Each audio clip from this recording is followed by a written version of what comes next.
UVM definitely prepared me for my career. In the simplest sense, the whole reason that I went to law school and became a lawyer was because as part of the accounting curriculum, which was my major, there's a requirement that you take 2 business law courses. That really has been incredibly helpful for me as an in-house corporate lawyer to have that foundation of understanding numbers and financial statements that just so many lawyers have absolutely no concept of.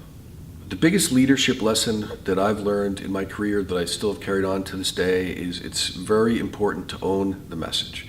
You know, as a manager, if your explanation for the various actions that an organization is going to take is always pointing to the CEO or folks higher up than you, you learn pretty quickly that you're not going to have much sway as a manager, because it's important for you to own the message with your team, say that as you support it. You know, you might privately behind the scenes argue for a different outcome, but once a decision is made, you know, it's just important for all the team to come together. Everyone owns the message. We made the decision collectively, and that's the best way to get, make sure that your team is bought in versus saying it's come down from on high and we all just have to toe a particular line. So what I look for when hiring people, it's actually, at our company at DISH, we look for 3 things, which is energy, intelligence, and need to achieve. And you'll notice probably the most obvious thing missing from that list is experience, because at DISH we hire for potential. And our view generally is if you have the necessary building blocks, we're happy to bring you in, train you, and hopefully help you attain your potential at our organization. And one of the hardest lessons I've learned in management is you have to constantly be thinking about upgrading talent.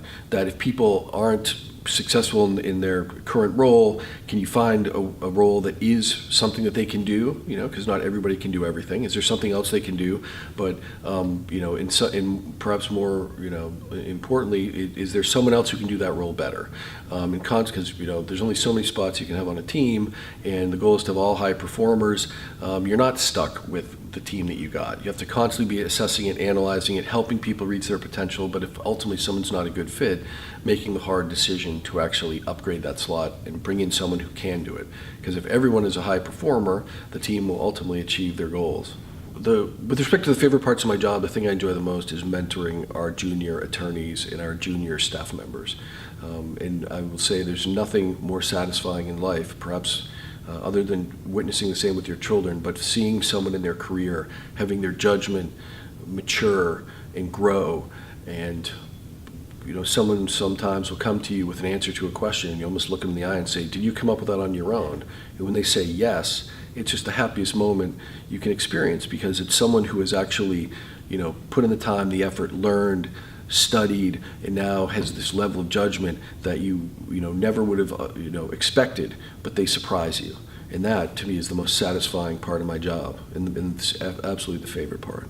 When you're starting your career, one of the favorite things I like to say is, don't chase, if you really want to be truly successful, don't chase money, chase experience. Because ultimately you can spend money, but no one can ever take experience away.